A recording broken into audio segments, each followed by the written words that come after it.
था प्रारंभोत है, सुनो वीर हनुमान, रामा सुनो वीर हनुमान। आसनयान विराजियो तेज पुंज भगवान, सियापति रामचंद्र पद जय शरणम। आज हम आपको जो कथा सुनाने जा रहे हैं, किष्किंधा कांड में द्वंद्वी दैत्य के बारे में कथा सुनाते हैं। बाली ने द्वंद्वी को क्यों मारा, द्वंद्वी को बाली के पास किसने भेजा, ये कथा हम आपको सुनाते हैं। सुग्रीव प्रभु श्री राम से बाली के बारे में बताते हैं कि बाली में कितनी ताकत है। प्रभु श्री राम से सुग्रीव कहते हैं कि प्रभु, काफ़ी समय की बात है, यहाँ एक द्वंद्वी नाम का दैत्य रहता था जो भैंसे के रूप में दिखाई देता था। वह ऊंचाई में कैलाश पर्वत के समान जान पड़ता था। पराक्रमी द्वंद्वी अपने शरीर में 1000 हाथियों का बल रखता था। बल के घमंड में भरा हुआ वह विशाल का दुष्ट आत्मा दानव अपने को मिले हुए वरदान से मोहित होकर के सरिताओं के स्वामी समुद्र के पास गया और समुद्र से जा कर के कहने लगा कि तुम मुझे युद्ध करने का अवसर दो। तभी समुद्र कहने लगा कि हे द्वंद्वी वीर, मैं तुम्हें युद्ध का अवसर देने के मैं असमर्थ हूँ, लेकिन मैं तुम्हें किसी का नाम बता देता हूँ, वो तुम्हारे साथ युद्ध करने के लिए ठीक बैठेगा, तुम उनसे जा कर के युद्ध करो।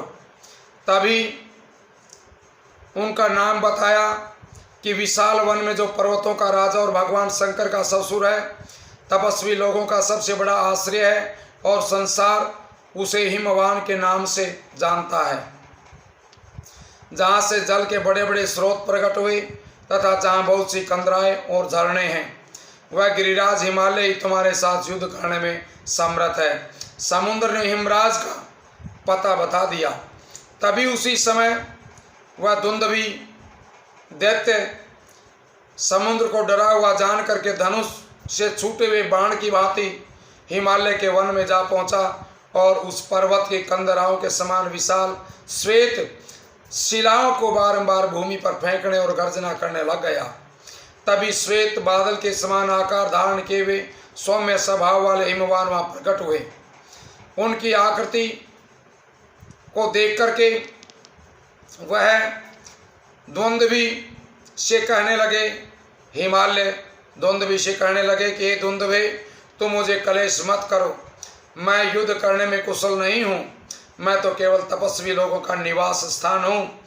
बुद्धिमान गिरिराज हिमालय की ये बात सुनकर के द्वंद्वी के नेत्र क्रोध से लाल हो गई और वह इस प्रकार कहने लगा, यदि तुम युद्ध करने में समर्थ नहीं हो, मेरे भय से युद्ध की चेष्टा से विरक्त हो गए हो, तो मुझे उस वीर का नाम बताओ जो युद्ध की इच्छा रखने वाले मुझको अपने साथ युद्ध करने का अवसर प्रदान करे।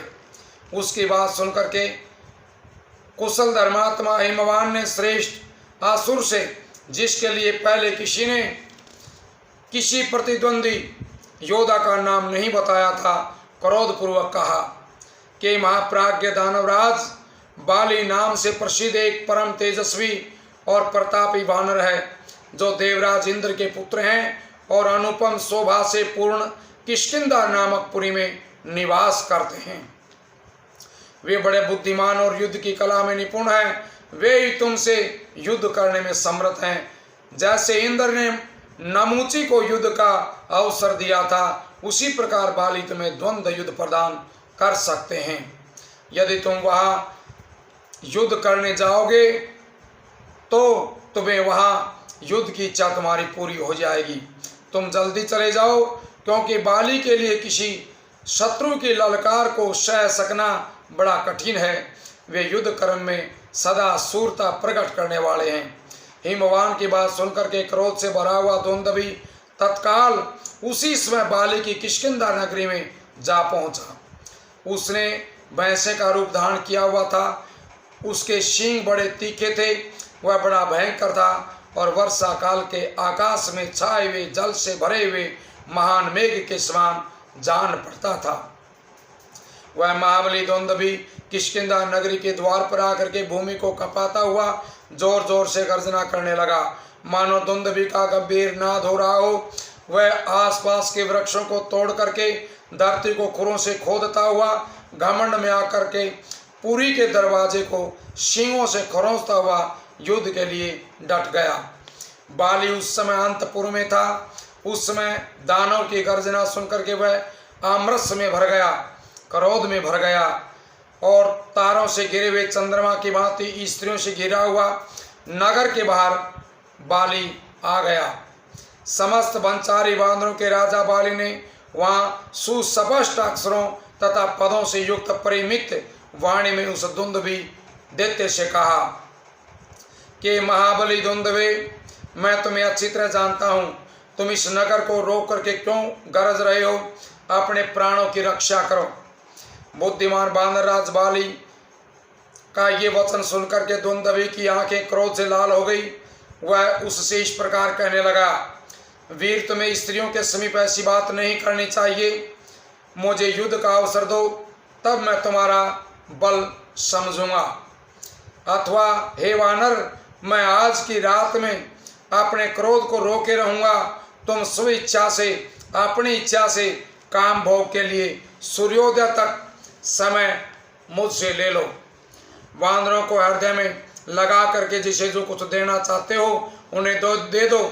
तुम समस्त कपियों के राजा हो, अपने सुहृदों से मिल लो, सलाह कर लो, किष्किंधापुरी को अच्छी तरह देख लो, अपने समान पुत्र आदि को इस नगरी के राज्य पर अभिषेक कर दो, इस नगरी का राजा उन्हें बना दो और स्त्रियों के साथ आज जी भर के क्रीड़ा कर लो। इसके बाद मैं तुम्हारा घमंड चूर चूर कर दूंगा। जो मधुपान से मत असावधान, युद्ध से भागे हुए, अस्त्र रहित दुर्बल, तुम्हारे जैसे स्त्रियों से घिरे हुए तथा मद मोहित पुरुष का वध करता है, वह जगत में गर्भ हत्यारा कहा जाता है। ये सुनकर के बाली मंद मंद मुस्कुरा करके उन तारा आदि सब स्त्रियों को दूर हटा करके उस असुर राज से क्रोध पूर्वक कहने लगे, यदि तुम युद्ध के लिए निर्भय होकर के खड़े हो तो ये न समझो कि ये बाली मधु पी करके मत वाला हो गया है। मेरे इस मद को तुम युद्ध स्थल में उत्साह वृद्धि के लिए वीरों द्वारा किया जाने वाला औषधि विशेष पान समझो। उससे ऐसा कह करके पिता इंद्र की दी हुई विजयदायिनी स्वर्णमाला को गले में पहन करके क्रोधित होकर के वह बाली युद्ध के लिए खड़ा हो गया। कपि श्रेष्ठ बाली ने पर्वताकार दुंदुभी के दोनों सींग पकड़ करके उस समय गर्जना करते हुए उसे बार बार घुमाया, फिर बलपूर्वक उसे धरती पर दे मारा और बड़े जोर से सिंहनाद किया। पृथ्वी पर गिराए जाते समय उसके दोनों कानों से खून की धाराएं बहने लगी। क्रोध के आवेश से युक्त होकर के एक दूसरे की जीतने की इच्छा वाले उन दोनों दुंदुभी और बाली में घोर युद्ध होने लगा। उस समय इंद्र के पराक्रम के समान बाली दुंदुभी पर मुक्कों, लातों, घुटनों और शिलाओं तथा वृक्षों से प्रहार करने लगा। उस युद्ध स्थल में आपस में प्रहार करते हुए वानर और असुर दोनों योद्धाओं में से असुर की शक्ति तो घटने लग गई और इंद्र कुमार बाली का बल बढ़ने लग गया। उन दोनों में वहाँ प्राणांतकारी युद्ध छिड़ गया। उस समय बाली ने दुंदुभी को उठा करके पृथ्वी पर फेंक दिया। सारा शरीर खून से लहूलुहान हो गया, जिससे दुंदुभी पिस गया, मर गया। गिरते समय उसके शरीर के समस्त छिद्रों से बहुत सा खून बहने लगा। वह महाबाहु असुर पृथ्वी पर गिर पड़ा और मर गया। जब उसके प्राण निकल गए और चेतना लुप्त हो गई, तब वेगवान बाली ने उसे दोनों हाथों से उठा करके एक साधारण वेग से 1 योजन दूर फेंक दिया। वेग पूर्वक फेंके गए उस असुर के मुख से निकली हुई खून की बहुत सी बूंदें हवा के साथ उड़ करके मतंग मुनि के आश्रम पर जा पड़ी। हे महाभाग, वहां पड़े हुए उन रक्त बिंदुओं को देख करके महामुनि मतंग क्रोधित हो उठे और इस विचार से पड़ गए कि ये कौन है जो यहाँ रक्त के छींटे डाल गया है। जिस दुष्ट ने सहसा मेरे शरीर से रक्त का स्पर्श करा दिया, ये दुरात्मा, दुर्बुद्धि, अजित आत्मा और मूर्ख कौन है? ऐसा कह करके मुनिवर मतंग ने बाहर निकल करके देखा तो उन्हें एक पर्वताकार भैंसा पृथ्वी पर प्राणहीन होकर के पड़ा हुआ दिखाई दिया। उन्होंने अपने तपोबल से ये जान लिया कि एक बानर की करतूत है, इसलिए उस लाश को फेंकने वाले बानर के प्रति उन्होंने बड़ा भारी शाप दे दिया। जिसने खून के छींटे डाल करके मेरे निवास स्थान इस वन को अपवित्र कर दिया है, वह आज से इस वन में प्रवेश न करे। यदि इसमें प्रवेश करेगा तो उसका वध हो जाएगा।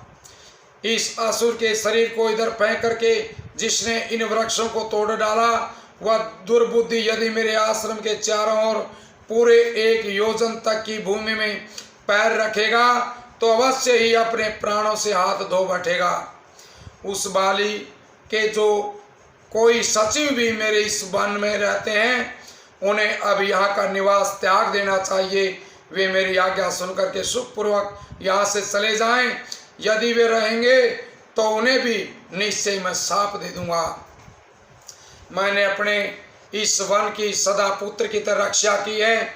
जो इसके पत्र और अंकुर का विनाश तथा फल मूल का अभाव करके यहाँ रहेंगे, वे अवश्य इस शाप के भागी होंगे। आज का दिन उन सब के आने जाने का, रहने का अंतिम दिन है।